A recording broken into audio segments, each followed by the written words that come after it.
எல்லாருமே அந்த கருணையில இருக்கும் போது அப்ப அந்த இடம் எப்படி இருக்கும் பாருங்க. புரியுதா சொல்றேன்? இப்ப அந்த மாதிரி இடம் இப்ப நம்ம போறது ஒரு 6 இடத்துக்கு நம்ம போறோம்.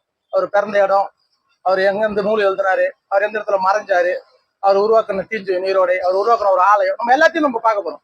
இப்ப இது எல்லாமே எப்படின்னா அன்பு அதீதமாயி அவருக்குள்ள ஒரு பெரிய அறிவு எப்படிலாம் நம்ம வாழணும் அப்படின்றத நம்மளுக்கு ஒரு வழிமுறையா கொடுத்துருக்காரு. இப்ப அதெல்லாம் நம்ம கொல்லாமை பத்தி பார்த்தோம் வீடியோ. இப்ப நம்ம மாமிசம் எல்லாம் சாப்பிடுறோம். இப்ப அதை என்னென்ன போட்டாங்க பாத்தீங்கன்னா, இப்ப அதை பார்க்கும்போது எப்படி இருந்தது? ரொம்ப கஷ்டமா இருக்குதா?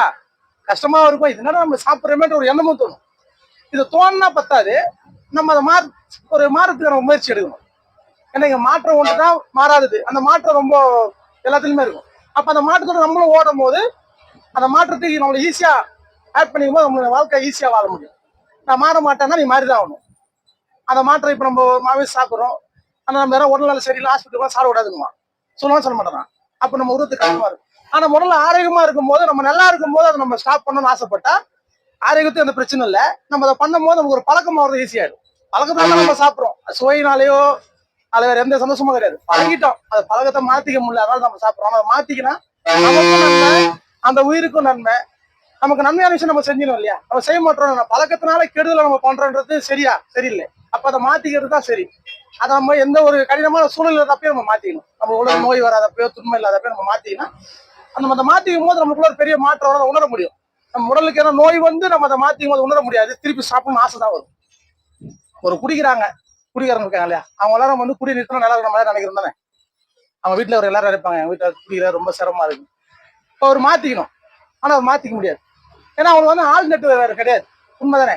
அவங்க குடிச்சு ஒரு போதைக்கு அடிமை ஆயிட்டாங்க. இப்ப அதே போல ஒரு போதை கிடைக்கும் அப்படின்னா வேற ஏதாவது ஆல்டெட்டா குச்ச போதைன்னா மாத்த முடியும். ஆனா அப்படி ஆல்டெட்டே கிடையாது. ஆனா அதுவே நம்ம உணவு சாப்பிட்றோம், நம்மளுக்கு ஒரு ஆல்டெட் இருக்குது இல்ல.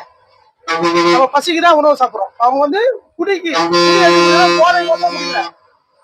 போதை கோசம் குடிக்கிறாங்க, வேற எந்த காரணம் கிடையாது. அந்த அளவு இருக்காது. அதை குடிக்கிறதுனால குடிச்சா ஒரு போதை வரும். போதைன்னா தன்னை மறந்துடுவாங்க, சுயநினைவை இழந்து போவாங்க. அதுக்குதான் அவங்க குடிக்கிறாங்க. ஆனா அது பழக்கம் பண்ணா அதை விட முடியாது. ஆனா வீட்டுல இருக்கிறவங்க அக்கா மக்கள் எல்லாருக்கும் விட்டா நல்லா இருக்கும் இல்லையா? என் பிள்ளை ரொம்ப கஷ்டப்படுறான், எவ்வளவு குடும்பம் எவ்வளவு கஷ்டப்படுது, எவ்வளவு துன்பத்துல போறாங்க. ஆனா விடணும்னு அவருக்கும் ஆசை இருக்கும், வீட்டுல இருக்கிற விட்டா நல்லா இருக்குன்னு ஆசை இருக்கும். ஆனா அவரால் விட முடியாது. ஏன்னா அவங்களுக்கு வேற ஆள் செட்டே கிடையாது. ஏன்னா அந்த அளவுக்கு ஒரு பழக்கம் ஆகி போச்சு. ஆல் டைம் இங்க ஒயின் ஷாப் திறந்து வச்சு குடிய வித்துட்டு இருக்காங்க. அதனால எல்லாருக்குமே ரொம்ப கஷ்டம், ரொம்ப துன்பமா இருக்கு. ஆனா அவங்க மாத்திக்க முடியுமானா முடியல. ஆனா நம்ம மாமிசம் நம்மளால மாத்திக்க முடியும். உண்மைதானே? ஏன்னா நம்ம எதுக்கு சாப்பிடணும்? பசிக்கு தான் நம்ம சாப்பிடுறோம். மாமிசம் சாப்பிட்டாலும் பசியாரும், காய்கறி உணவு சாப்பிட்டாலும் பசியாரும். அது மாறாதா? அப்ப நம்ம இதை மாத்திக்கலாம். அவனால மாத்திக்க முடியல, ஆனா மாறணும்னு ஆசை இருக்குது. ஆல்டர்னேட்டிவ் தெரியல. ஒயின் ஷாப் இல்லாமக்குனா மாற முடியும், அதிகமாக்குனா மாத்த முடியுமா? முடிய முடியாது. அதிகமா போய் குறையில, ஆனா ஆல்டர்னேட்டிவ் வேற இல்ல. அதனால அவங்களால மாத்திக்கிறது ரொம்ப கஷ்டப்படுறாங்க. அதாவது எல்லா குடும்பமும் ரொம்ப துன்பத்துக்கு. ஆனா அந்த துன்பம் நீங்கன்னா இன்னொரு விஷயம் இருக்குது. நம்ம இந்த மாதிரி ஒரு ஜீவராசி ஒரு துன்பத்தை கொடுத்து நம்ம நீக்கினா அதனால கூட அவங்க ஒரு மாற்றம் வரலாம். உண்மைதானே? அப்போ நம்ம இந்த செயலை ஈஸியா மாற்றம் பண்ணிக்க முடியும். மாமிசம் சாப்பிடுறவங்கள காய் உணவு சாப்பிட்டீங்கன்னா மாற்றம் பண்றது ஈஸியா இருக்கும். பசிக்கோசரம் நம்ம உணவு சாப்பிட்டோம், வேற எதுக்கோசமா சாப்பிடல. அப்ப நம்ம மாற்றம் ஈஸியா பண்ணிக்க முடியும். மாறுறது நமக்கும் நல்லது, அவங்களுக்கும் நல்லது. நன்மை ஒண்ணுதான் நம்ம எல்லாருக்கும் சந்தோஷம். இப்ப நம்ம போறோம், எவ்வளவு வெயில் அடிக்குது, காத்து பட்டா சந்தோஷமா இருக்குது. காத்து நின்றுச்சுன்னா போதும், எல்லாரும் மூஞ்சி வெறுப்பாயிடுது. அதுதான் எல்லாருக்குள்ளேயும் ஒரு கோவம் வருது. ஏன்னா அதை ஏத்துக்க முடியல. இதே தன்மைனா எல்லா செயலுக்கும் எல்லா ஒரு உயிருக்கும் இருக்கும். அது ஒரு உயிரை நம்ம துடிக்க பிடிக்கும் போது, அதை நம்ம அறுக்கும் போது, அது ஒரு பயம் வரும்போது இந்த வலி இருக்குதான் செய்யும். அதே வழிதான் நம்ம கிட்டே இருக்குது. நம்ம காத்து வச்சா எவ்வளவு சந்தோஷமோ அதே போல நம்ம ஒரு உயிரை அரவணைச்சா நமக்கு சந்தோஷம். அதை நம்ம அடிச்சா நமக்கு சந்தோஷமா தெரியும், அது கஷ்டமா தெரியும். ஆனா அது உனக்கு துன்பமா தான் இருக்கும். உனக்கு ஒண்ணு அது பெரிய நன்மையா இருக்க போறது இல்லை. அப்புறம் அதை மாத்திக்கிறது ரொம்ப நன்மையா இருக்கும். நம்ம எல்லாருமே அன்பான பாதைக்குள்ள நம்ம போகணும். அதுக்குதான் இந்த பயணம். ஏன்னா இயற்கை யாரோ ஒரு சிலர் தான் இந்த இடத்துக்கு கூட்டு வரும். அதுக்கு நம்மளுக்கு கூட்டு வருதுன்னா நம்ம இந்த நாளை சரியா பயன்படுத்தி இந்த ஒரு நாளுக்குள்ள ஒரு பெரிய மாற்றம் கொடுக்கக்கூடிய இடம். நம்ம போற இடம் சாதாரண இடம். ஏன்னா ரொம்ப இது கிட்டத்தட்ட ஒரு 200 வருஷமா இருக்கிற ஒரு செயல். அந்த 200 வருஷமா அவர் ஏற்றி வச்ச அணையா அடுக்கு இன்னைக்கு வரைக்கும் அவர் ஏற்றி வச்ச ஒண்ணு கூட எல்லாருக்கும் உணவு போயிட்டு. அப்ப பாருங்க அவரோட கரு எப்படி இருக்கணும். அப்ப அந்த கருணையே நிறைந்த இடத்துல அன்பையே சொன்ன ஒரு இடத்துல நம்ம போறோம்னா இந்த நாள்ல நம்ம ஒரு உறுதிமொழி மாதிரி நம்ம ஒரு முடிஞ்ச வரைக்கும் நம்ம இந்த உணவை சாப்பிடாம நம்ம இருக்கணும். அதுக்கு எனக்குள்ள அந்த பக்குவத்தை அந்த ஒரு தன்மை எனக்கு கொடுக்கணும், ஒரு வைராக்கியம். அந்த மாதிரி எண்ணத்துல இருங்க. இன்னைக்கு ஒரு நாள் இருந்தீங்கன்னா ஒரு பெரிய மாற்றத்தை கொடுக்கும். ஏன்னா நம்ம எல்லாருக்கும் ஒரு வழி இருக்குது. அந்த வழி நீங்க ஒரு பெரிய ஆசை இருக்குது. இதே போல ஒரு வழி ஒரு ஜீவராசி இருக்குது. அதை நம்ம கொடுக்குற வேற நமக்குற வழிக்கு யார் காரணம் நம்மளால கண்டுபிடிக்க முடியல. ஆனா அதுக்கு வலிக்கு காரணம் நம்ம தான் நம்மளுக்கு தெரியுது. நம்ம தெரியும் போது அதுக்கு வழி கொடுக்காம நம்ம இருக்கலாமே. அப்ப நம்ம வழி நீங்க வாய்ப்பு இருக்கலாம். மேபி நீங்க தான் நீங்க பிற உயிருக்கு நான் வழி கொடுக்க இருக்க போறேன், அவ்வளவுதான். எனக்கு நான் நன்மை பண்ணி ஆசைப்படுறேன், என்னால முடியும். ஆனா பிறருக்கு நன்மை என்னால பண்ண முடியுது, அப்ப நான் பண்ணலாம் தானே. ஒரு உயிரை சாப்பிடாம இருந்தா அதுக்கு நன்மை தானே. அப்ப அது அதுக்கும் நன்மை, உடலுக்கு வேற ஆரோக்கியம் வேற, அதனால எனக்கும் பெரிய நன்மை இருக்குது. அப்ப நம்ம செய்யும் போது ஒரு பெரிய மாற்றம் வரும். அந்த மாற்றம்ன்றது சாதாரணமா இருக்காது. அந்த அந்த செயலை அதிகமா ஊன்றி செஞ்சா அவரு இந்த உடலையே ஒளியா மாத்திருக்காரு. அணு ஆட்டம்ஸா உடலை பிரிச்சிருக்காரு. இந்த நிகழ்வு நடந்தது கருணை அதிகமான நாள். அதே கருணையை நம்ம எல்லாரும் செய்ய சொல்றாரு. இது ஒரு வழியாவும் இது ஒரு சாதனையாவும் செய்யணும். நம்ம எல்லாரும் இதை ஒரு உயிர் மூச்சா எடுத்து நம்ம போகணும். ஜீவகாரணியத்தை சாதாரண ஜீவகாரணியம் சும்மா சாதாரணமா செய்யக்கூடாது. எந்த அளவுக்கு நம்மளோட வாழ்க்கையை முழுக்க முழுக்க அதுக்காக அர்ப்பணிக்கணும், தவறு இல்லை. அந்த அர்ப்பணிப்பு ஒண்ணுதான் உன் அனைத்துமா இருக்கும். அது இல்லாம நீ வாழ்றதுனால எதுவுமே ஆகாது. ஒரு இறுதி காலகட்டத்துல ரொம்ப முதுமை வந்து, நோய் வந்து, வலி வந்து, துன்பம் வந்து இறக்குறோம். நம்மளே பாக்குறோம் இல்லையா? இப்போ ரீசனோட பாத்தீங்கன்னா ஒரு ஆசிரமத்துக்கு நம்மளுக்கு தெரிஞ்ச நண்பர்லாம் போயிருந்தாங்க. அவங்க ஸ்டேட்டஸ் வீடியோ எடுத்து போட்டிருந்தாங்க. அதில் பாத்தீங்கன்னா கிட்டத்தட்ட ஒரு 200-300 பேர், ஒரு நாளைக்கு 2 பேர் 3 பேர் இறப்பாங்களாம்.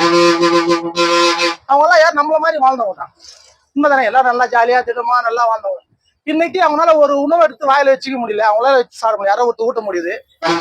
ரொம்ப ஒரு கடினம். ஒரு நாளைக்கு 2 பேர் 3 பேர் இறந்துருப்பாங்க. அதை தடங்கணும். அந்த மாதிரி இடம் அது. இப்ப யாரு மனிதன் தான் அது. அதே மனிதன் தான் நம்மளா இருக்கிறோம். இந்த வயசுல அவங்க இதை பத்தி சிந்திச்சிருப்பாங்களா, பேசிருப்பாங்களா, வாய்ப்பு இல்லை. நம்மளுக்கு அந்த வாய்ப்பு கிடைச்சிருக்குது. இந்த வாய்ப்பை நம்ம முடிஞ்ச வரைக்கும் சரியா பயன்படுத்திக்கணும். உண்மைதானே?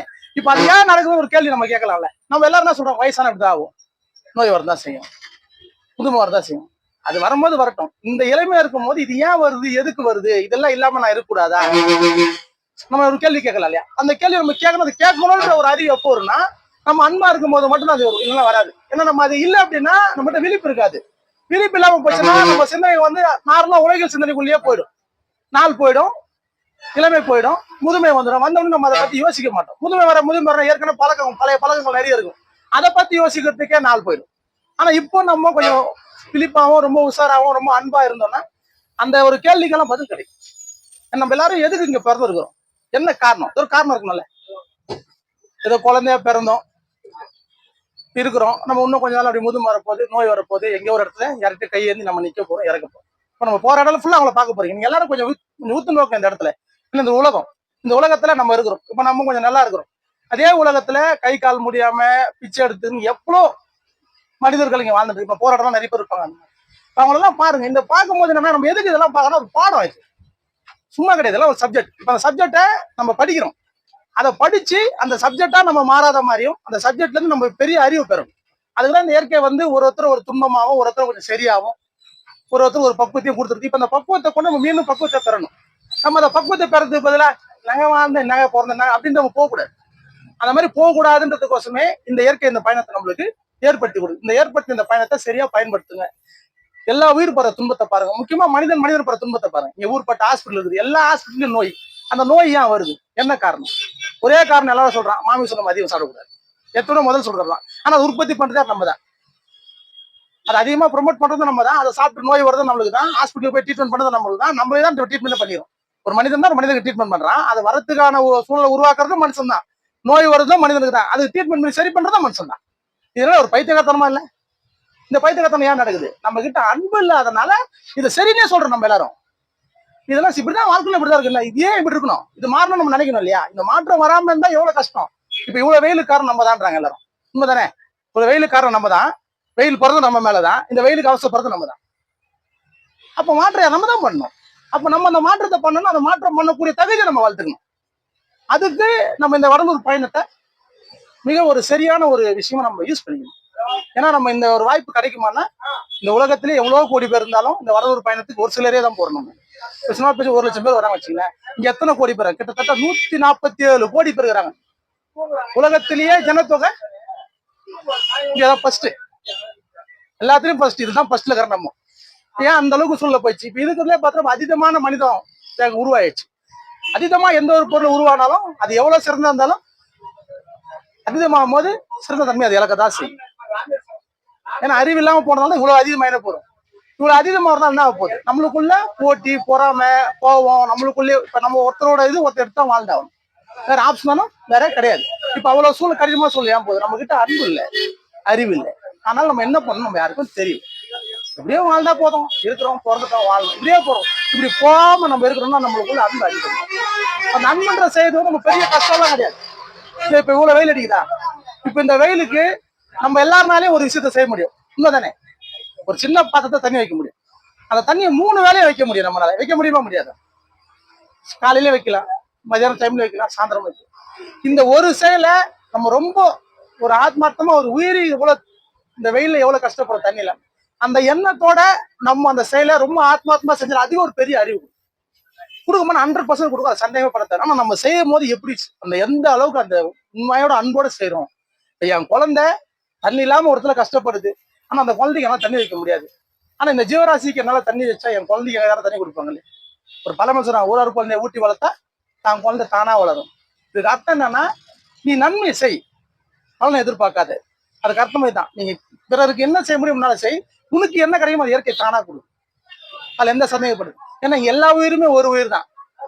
இப்ப இந்த அடிக்கிற வெயில்ல இப்ப நான் பாக்குறேன், இப்போ போகும்போது பாரு ஒரு நாய் நாக்க தொங்க போட்டுனே போகுது. அது நாக்குல தண்ணியா ஊத்துது, தாங்க முடியல, தண்ணி இல்லை எங்கேயும். இப்போ நம்ம ரயில போற இப்படி போகுது அந்த செடிக்குள்ள போகுது.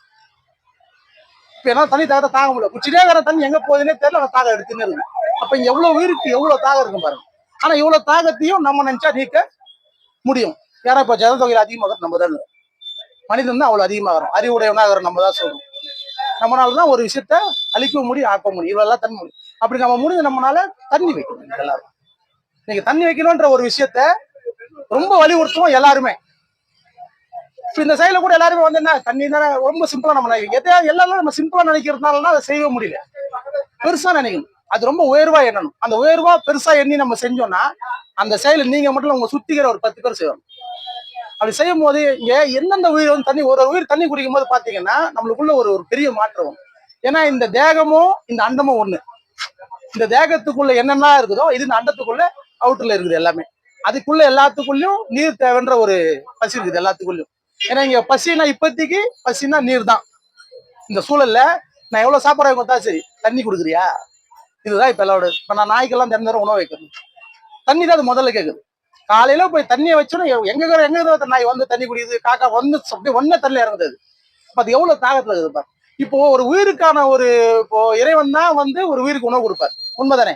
அதே ஒரு உணவை ஒரு மனிதனால ஒரு உயிருக்கு கொடுக்க முடியும். நம்ம எல்லாரும் நம்மளை சுத்தி இருக்கிறவங்களுக்கும் நம்ம குழந்தை குட்டிகளும் நம்ம கொடுக்கணும்னு ஆசைப்படுறோம். ஆனா அதை தாண்டி ஒரு விஷயத்துக்கு நம்ம போக மாட்டோம்.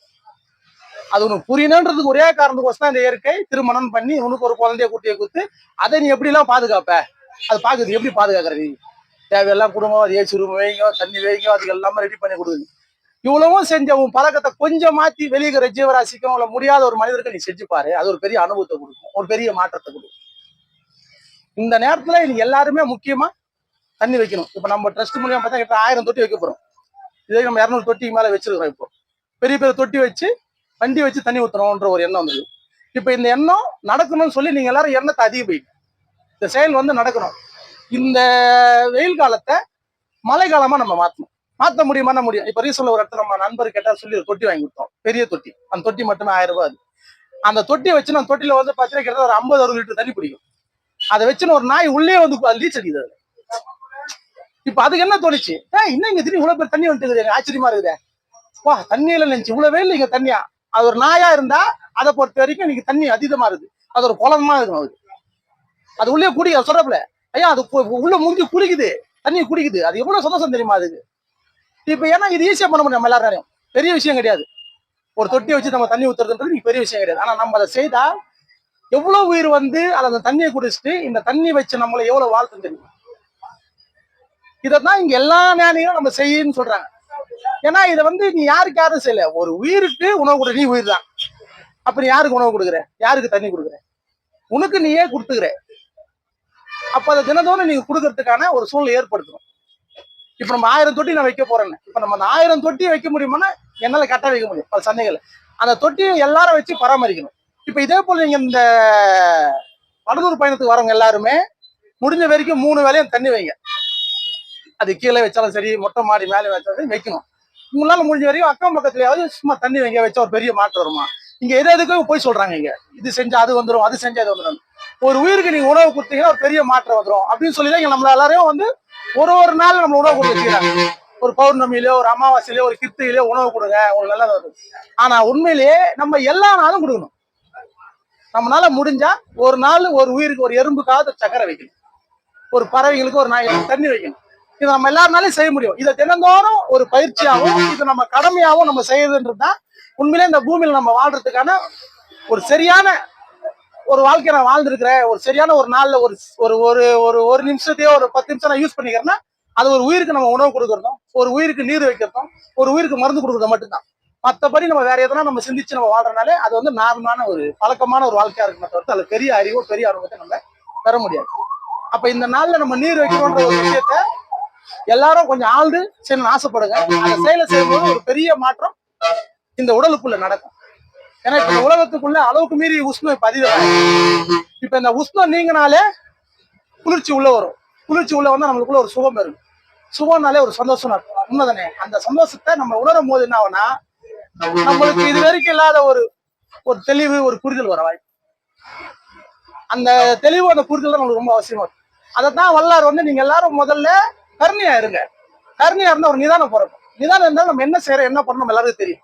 தெரிஞ்சாதான் நம்ம அடுத்து நம்ம என்ன செய்யலாம், என்ன செய்யக்கூடாது, இந்த வாழ்க்கை நம்ம எப்படி வாழலாம், எப்படி வாழக்கூடாது நமக்கு புரிய வரும். நீங்க வேற எந்த இதுக்குள்ள போனாலும் உன்னை ஒரு சலசலப்புக்குள்ளேயே உன்னை ஒரு போராட்டத்துக்குள்ளேயே வச்சுட்டு இருப்பாங்க.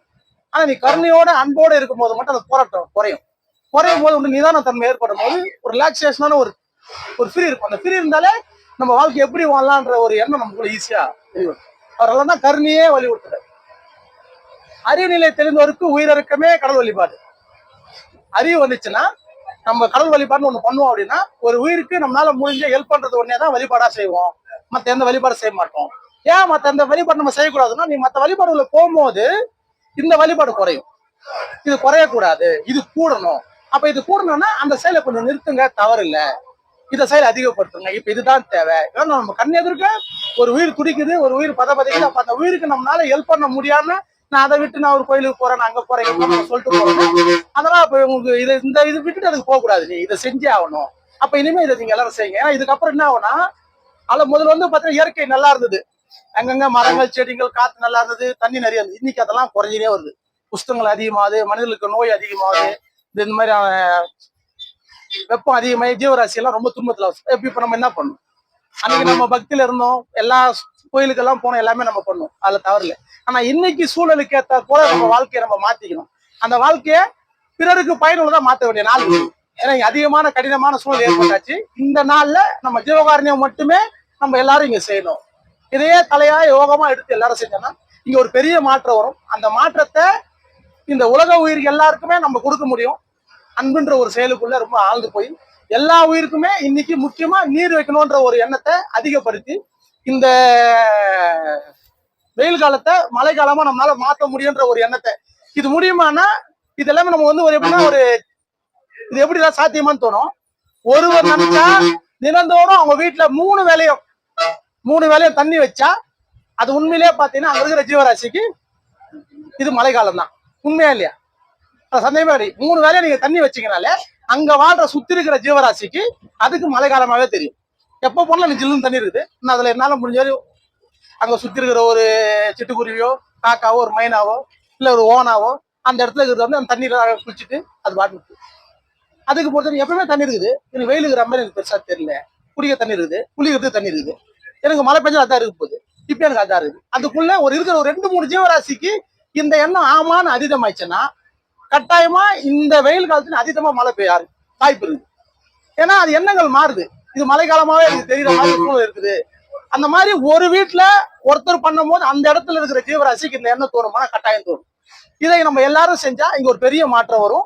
இந்த மாற்றம்ன்றது இந்த உலகத்துக்கு வரணும். அது எப்போ வரணும்? நம்மளுக்குள்ள அன்பு பெருகும் போது மட்டும்தான் வரும். நம்ம கருணையவே சாதகமா செய்யும் போது மட்டும்தான் வரும். நம்ம வேற எதுக்குள்ளயுமே நம்ம அதீதமா போகணும்னு அவசியம் இல்லை. அந்த அவசியத்தை நிறுத்தி நம்ம எல்லாரும் அன்புக்குள்ள ஆழ்ந்து போனா இங்க ஒரு பெரிய மாற்றம் வரும். இந்த மாற்றத்தை இந்த உலக உயிரெல்லாம் சேர்ந்து இந்த மாற்றத்தை நம்ம ஏற்படுத்திக்கும் போது மட்டும்தான் நம்ம எல்லாரும் இவ்வளவு இந்த துன்பத்தை விட்டு நீங்கி இன்பத்துக்குள்ள போக முடியும். ஏன்னா இங்க இருக்கிறதுலயே வலி யாருனாலும் தாங்க முடியாத ஒரு விஷயம். உண்மைதானே? அந்த வலிக்கு சொல்யூஷன் தான் நம்ம யாருக்கும் தெரியல. ஆனா ஒரு உயிருக்கு நம்மளால அதுக்கு வலிக்கும் போது சொல்யூஷன் நம்மளால கொடுக்க முடியும். அப்ப நம்ம அதுக்கு சொல்யூஷன் கொடுத்தா நமக்கான சொல்யூஷன் என்னன்னு நம்மளுக்கு தெரிய வரும். அது வரைக்கும் நம்மளுக்கு தெரியறது கஷ்டம். அப்ப நம்மளுக்கு தெரியணும்னா நம்ம எல்லாரும் கருணைக்குள்ளேயும் அன்புக்குள்ளேயும் ஆழ்ந்து இருக்கும் போது மட்டும்தான் அந்த உண்மையான புரிதலை நம்ம புரிஞ்சு இந்த வாழ்க்கைன்னா என்ன, நம்மன்னா யாரு, நம்ம எதுக்கு இங்க வாழ வந்துடுறோன்ற ஒரு பேரறிவை நம்ம பெற்று மரணமில்லாத பெருவாழ்வை நம்ம எல்லாரும் வாழணும்னு சொல்லி வள்ளல் பெருமாள் நினைக்கிறாரு. இந்த நினைப்பு சாத்தியமாகணும், இது எல்லாருக்குமே இந்த நிகழ்வு நடக்கணும்னா நம்ம எல்லாரும் கருணையாவும் அன்பாவும் இருக்கும்போது இந்த மாற்றம் கட்டாயம் நடக்கும். இறைவன்றதுக்கு உருவமும் கிடையாது, பொருளும் கிடையாது, அதுக்கு ஒரு உணர்வு உண்டு. அதுக்கு பேர் அன்புன்னு நீங்க சொல்லிடலாம். ஒரு உயிர் துடிக்கும் போது அந்த உயிருக்கு துடிப்பை நீ அதோட வலியை நீக்கும் போது அதுல ஒரு சந்தோஷம் பிறக்கும். அந்த சந்தோஷம்ன்றது ஒண்ணுதான் நீங்க சொல்ற கடவுளா இருக்கு. ஏன்னா அதுதான் நம்ம எல்லாருக்கும் தேவை. அந்த நிகழ்வு கண்டினியூவா அதீதமாகும். நீங்க அது அதீதமானா மட்டும்தான் அந்த உண்மையான அந்த இறை பொருள்ன்ற என்னன்னு நம்ம எல்லாருக்குள்ளயும் வெளிப்படும். ஒரு உயிரை நீ மகிழ்விக்கும் போது அந்த உயிருக்கு மகிழ்ச்சி வரும், அதுல உனக்கு ஒரு மகிழ்ச்சி வரும். இந்த ரெண்டு பேருக்கும் மகிழ்ச்சி வருது பாத்தீங்களா, இந்த ஒரு மகிழ்ச்சி தான் முழுமையான விளையாட்டு. விளையாட்டுன்னு சொல்றோம் இல்லையா, ஒரு பொருள் இருக்கு விளையாட்டு.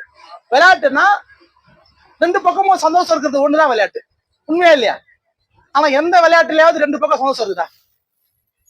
யோசிச்சு பார்க்கலாம். விளையாட்டுன்னு நம்ம சொல்றோம், விளையாட்டுக்கான முழுமையான பொருள் என்ன? ரெண்டு பக்கமும் மகிழ்ச்சி இருக்கணும், அதுக்கு பேர் தான் விளையாட்டு. எந்தனா ஒரு விளையாட்டுல ரெண்டு பக்கம் மகிழ்ச்சி இருக்குதா? எந்த விளையாட்டு எடுத்து பார்க்கணும். ரெண்டு விளையாட்டு அந்த எந்த விளையாட்டு கூட ரெண்டு பக்கம் மகிழ்ச்சி மட்டும் இருக்க முடியாது. அப்ப அதுக்கு பேர் விளையாட்டா சண்டையா? சண்டை தான். நீங்க சண்டை போட்டுக்கினாலும் அதே தான் இருக்கும், நீங்க விளையாடுறதுக்கு அமிச்சாலும் அதே தான் இருக்கும். நீங்க விளையாட பசங்க அமிச்சு பாருங்க, வரம்பு சண்டை போட்டு தான் வருவான். ஏன் சண்டை போட்டு வரான்? ஏன்னா ஒரு விளையாட்டுக்குள்ள இருக்கிறது ஒருத்தர் ஜெயிக்கணும், ஒருத்தர் தோக்கணும், இந்த ரெண்டே கண்ணட்டு தான் இருக்கும். அப்போ அதுக்கு பேர் சண்டைன்னா சண்டை தான். அது அங்க விளையாட்டுல இருக்கும்போது பிரச்சனையா மாறி அது சண்டையா மாறும். அப்போ நம்ம இது வரைக்கும் விளையாட்டுன்னு ஒரு விஷயத்த நம்ம பார்த்ததும் கிடையாது, நம்ம ருசிச்சதும் கிடையாது. அதை ருசிச்சவர் ஒரு ஆள் வள்ளலார் மட்டும்தான். அதனாலதான் அவர் சொல்றாரு, கருணையாயிரு அன்பாயிரு, வேற எதுக்குள்ளேயும் நீ போவாத. ஏன்னா இந்த ஒரு செயலுக்குள்ள மட்டும்தான் ரெண்டு பக்கமும் சந்தோஷம் இருக்கும். உண்மைதானே? நீங்க கருணையா இருங்க, அன்பா இருங்க, போய் உணவு சமைங்க, ஒருத்தர் இல்லாதவங்களுக்கு கொடுங்க, ஒரு ஜீவராசிக்கு உணவு கொடுங்க, தண்ணி வைங்க. இது ஒரு விளையாட்டு தான்.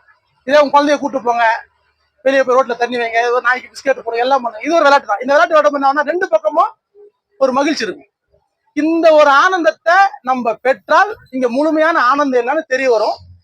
இந்த இறைத்தன்மை என்ன, கடவுள்னா என்னன்றது அதுல வெளிப்படும். ஏன்னா முதல்ல வள்ளல் பெருமான் வந்து கஞ்சி பானை வச்சு கஞ்சி ஊத்துறாரு. அவரும் எல்லா விதமான யோகங்கள், தாவங்கள், பக்தி எல்லாத்தையும் பண்ணி அவர் இறுதி கட்ட வரைக்கும் போய் இறைவனா என்னன்னு புரியணும் போது அவர் கஞ்சி ஊத்துறாரு. அந்த கஞ்சி ஊத்தும் போது ஒரு மூதாட்டி வந்து அந்த கஞ்சியை குடிச்ச உடனே அவர் கஞ்சி குடிச்சோன்னா அவர் மூஞ்சில இருந்து ஒரு பளிச்சுன்னு ஒரு வெளிச்சம் தெரியுது அவருக்கு. இவ்வளவு நேரம் இல்லாத ஒரு வெளிச்சம் வந்து இப்ப எப்படி இருக்கு வெளிப்படுது அவர்கிட்டனா. அதை பசி தீர்ந்த உடனே அவர்கிட்ட அன்பு வெளிப்படுது.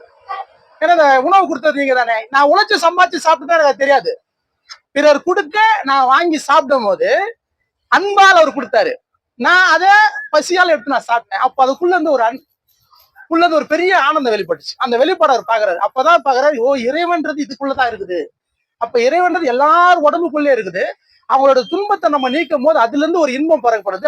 அந்த இன்பத்தின் வெளிப்பாடு தான் அவர் வெளிச்சம்ன்றாரு. அதைதான் அவர் அருட்பெருஞ்சோதின்னு மீன் பண்றாரு. அப்ப அந்த அருட்பெருஞ்சோதின்றது அது கருணையே உருவானது, அது அன்பின் வடிவமானது. அப்ப அந்த அன்பை நீங்க அதீதமா செய்யும் போது ரெண்டு பேருக்குள்ளயும் மகிழ்ச்சி வெளிப்படுறது ஒண்ணுதான் விளையாட்டு. அது கருணைக்குள்ள மட்டும்தான் இருக்கும். அதுக்குள்ள நீங்க விளையாடும் போது வர சந்தோஷம் தான் முழுமையான சந்தோஷம். அந்த முழுமையான சந்தோஷத்தை நம்ம பெற்றால் நம்ம எல்லாரும் மரணமில்லாத பெருவாழ்வு வாழ்வன் வள்ளல் பெருமாள் சொல்றாரு. இதுதான் அவர் சொன்ன கருணை.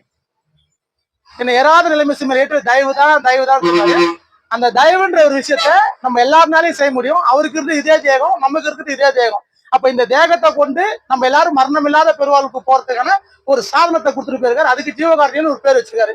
கருணையா நம்ம இருப்பதே அந்த சாதனை செய்யக்கூடிய நாள் இருக்குது. இப்போ இந்த நாளை நம்ம எல்லாரும் சரியா பயன்படுத்தி இந்த வெயில் காலத்தை நம்ம முடிஞ்ச வரைக்கும் மழை காலமா மாத்துற அளவுக்கு ஒரு சூழ்நிலை கொண்டு வந்தா நம்ம எல்லாருக்குள்ளும் கருணை பெருகி அன்பு அதீதமாகி அறிவு விளங்கி நம்மளும் மரணமில்லாத பெருவாழ்வுக்கு போகின்ற ஒரு பெரிய நம்பிக்கையை நம்ம எல்லாரும் பெறத்துக்கான ஒரு பெரிய வாய்ப்பா இருக்கும். எனக்குள்ள அன்பு பெருகணும், கருணை அதிகமாகணும், என் வலி நீங்கணும். பிறர் வலி நீங்கணும்னு நினைச்சீங்கன்னா உங்க வலி நீங்கும். பிறர் வலியை நீங்கிறது உடனே நம்ம வலி நீங்கிறது சமம்.